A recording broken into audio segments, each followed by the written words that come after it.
So that really is, those are the basics. Now, what I'm going to do next is I want to show you my feast gear kit, and I want to show you how I and my wife approach feast gear, its storage, and its transport. Again, I want to be very clear. This is not some goal for you to meet. This is not some benchmark you have to hit. Please understand, this is me showing what my wife and I did after, I guess at this point it would have been 18 or 19 years in the SCA. We decided this was an investment we wanted to make because we were doing enough events, we were doing enough feast, and we had a feast gear kit that was sufficiently fancy enough that it warranted all of the things that we've now built around it. So, without further ado, okay, so let's start with the box itself. This is not an SCA box. I did not make this box. I didn't have the resources to make it, and I think even now I probably couldn't pull this off just yet. I'm not quite there. I think we actually got this box, might have been Pier 1 Imports. It is a modern commercial box, but it's very sturdy. It has rope handles on it. Empty, it's probably about 4 pounds. Sturdy latch. I mean, it's not gonna lock anyone out, but it keeps the lid from flying open. Now, go ahead and open this up. And as you can see, it's fairly sturdily built. And this is 1/4-inch stock wood, I believe pine. So it's not going anywhere. I'm not worried about it buckling under weight. Paper towels, they just kind of fit in here. And they are, as I said, something to wipe your hands with. So I keep these in here. We're going to set these down. Now you'll notice these are each individually, they seem to be kind of wrapped up, and what they are, these are, we're going to start with a wrap. This is simply two washcloths, and I just grabbed a needle and thread and whip stitched them, just did a couple of loops on 3 corners so they fit over the plates, has protective lining. And this is our plate. As you can see here, fairly decorative. I don't have any justification. This is a period design. I don't know that it is. This is commercially made, and I think we wound up paying, let's say, $6 or $8 for this particular plate. And we do have a set of 3. My wife and I, of course, do have a son who travels with us to events, or did when he was younger. He has decided that he has other interests in his life right now. The joys of being parents to a teenager. So there, as you can see, there are 3 plates, and they are held in. There is a set of dividers, custom dividers in here that I made using hobby boards from a major lumber supplier, and these are just 1/2-inch boards. I think they are I think they're 8-inch and 6-inch boards. They're like 6-inch thick by or 6-inch wide by 1/2-inch thick. And I just sat down one night and copied them and cut them up and fit them in place, and they're held together with wood glue. Nothing fancy, nothing particularly complicated about it. Its form follows function. Now, there are 3 pockets here at the front, which of course are below this lip. On this one, I've got all my silverware just thrown in. Not anything particularly fancy about that. It's just stuck in its own little pocket. Now, the 2 pockets here, these are our drinking goblets. Again, these are commercially made. I did not go to any expensive merchant. These were a couple of dollars. I can't remember where we found them, but I want to say it was an antique shop or something. But they're just great little water goblets, and they sit at the table, and they look great, and they again, they add to the ambiance. So we're going to put that back in there. And I will show you guys how this interior is laid out in a little more detail in a moment. Now you'll notice back here there's this white lump. There are 2 water goblets here. We couldn't get a third.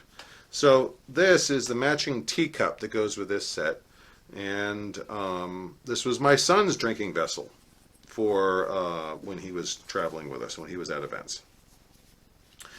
Now, so probably see more white down here. We're going to set this vessel. I'm going to set the teacup there. This is one.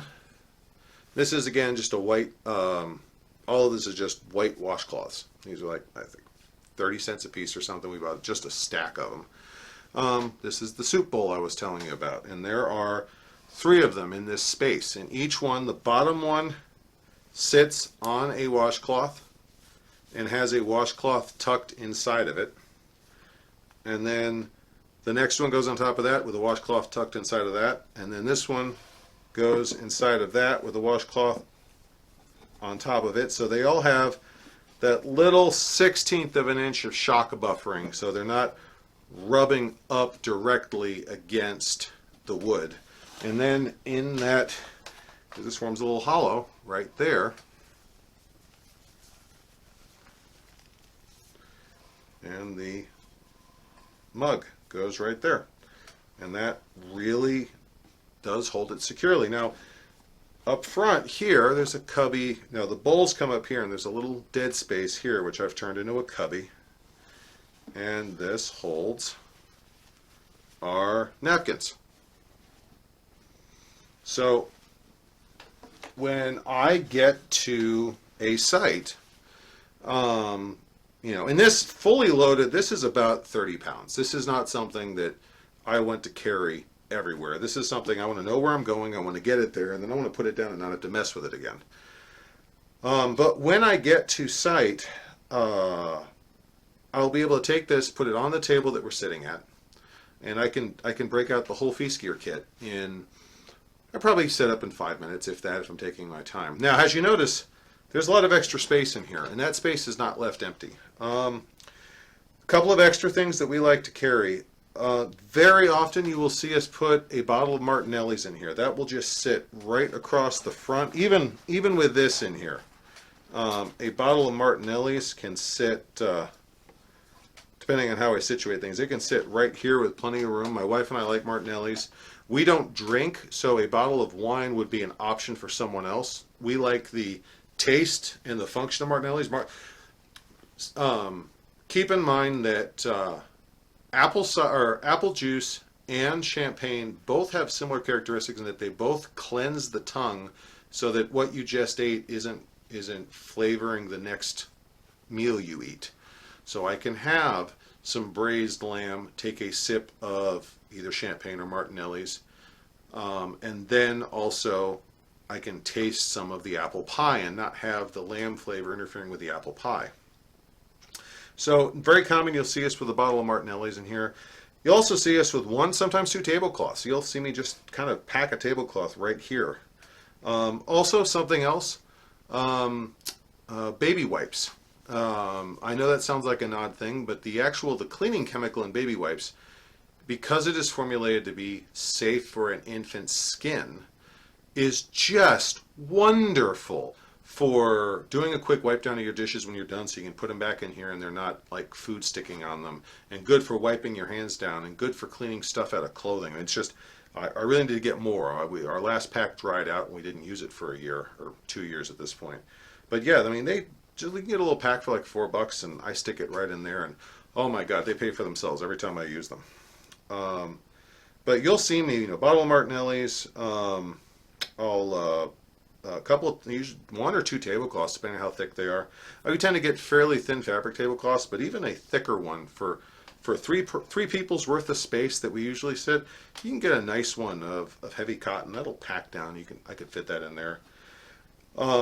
Baby wipes, and sometimes if I know that I'm going to need it, you'll see me pack like one of our nice carving knives in here if I know I'm going to be eating at a feast where we're going to be carving up meat sometimes, or if I'm serving a feast if I'm serving food at my camp where I need carving knives, sometimes I'll pack those in here. You know, there's a lot of space in here. And when I'm done, whether I'm going to the event or coming from, hang on a second here. One of these, if it is not set just right, will hold the lid open. There we go. And